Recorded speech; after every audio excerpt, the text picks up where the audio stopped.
خودشون هستن، ولی حداقل از مجمع مدرسین و محققین قم ما انتظار داشتیم. اینا در بعضی موارد بیانیه میدن. مسئله از این مهمتر بود که ساحت مقدس پیغمبر مکرم اسلام و علی بن ابی طالب اسدالله غالب یعصوب دین مورد حد که حرمت قرار بگیره.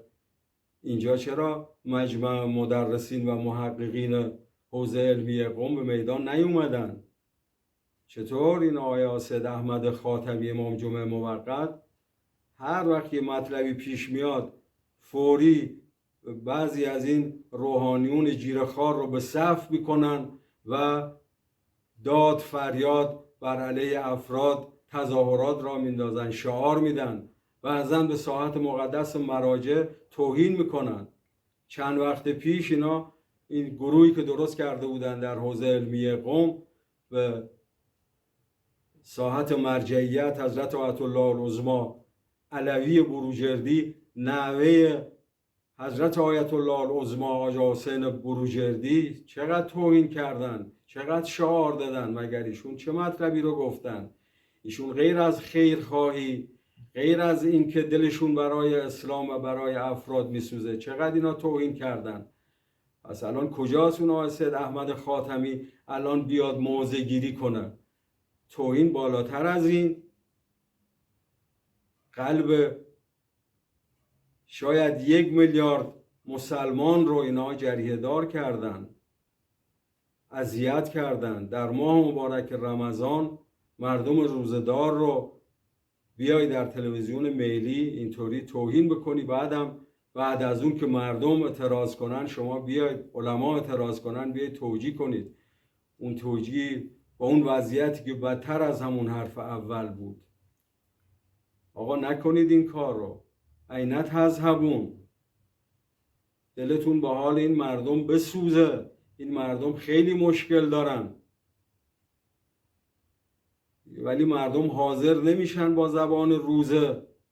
چطور اگر چنانچه یک فرد، یک شخصی در یک کشوری، در جای دیگه، در آمریکا، در انگلیس همچین توهین کرده بود، الان شما جامعه مدرسین فوری اطلاعیه میدادید، بزرگان دین، علمای دین، مراجع دین اطلاعیه میدادید. این حرفایی که آقای شیخک پناهی زد حرفایی بود که بوی دهن سلمان رشدی رو میداد. نباید این حرفو میزد. باید استغفار کنه و باید اونایی که دعوتش میکنن و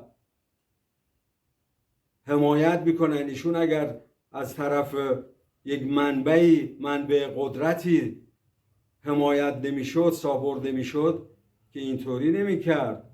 پشتش به جای دیگه گرمه. امیدواریم که انشالله من بعد از این لاطایلات گفته نشه. مواظب حرف زدنمون باشیم. زشته ما رو که این لباس پیغمبر رو پوشیدیم، در لباس پیغمبر بیایم به مقدسات توهین بکنیم، بیایم به ارزش‌ها توهین بکنیم، اجازه هم به کسی ندیم حرف بزنه. چطور با خلافکاری‌های همفکرای خودتون در مقابل اونها سکوت میکنید؟ چون با شما همفکر هستن، چون در جناح شما هستن.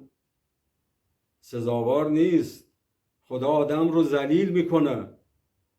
هر کس با پیغمبر و آل علی و آل پیغمبر در افتاد ور افتاد. ذلیل میشن این افراد، زندگیشون به تباهی کشیده میشه.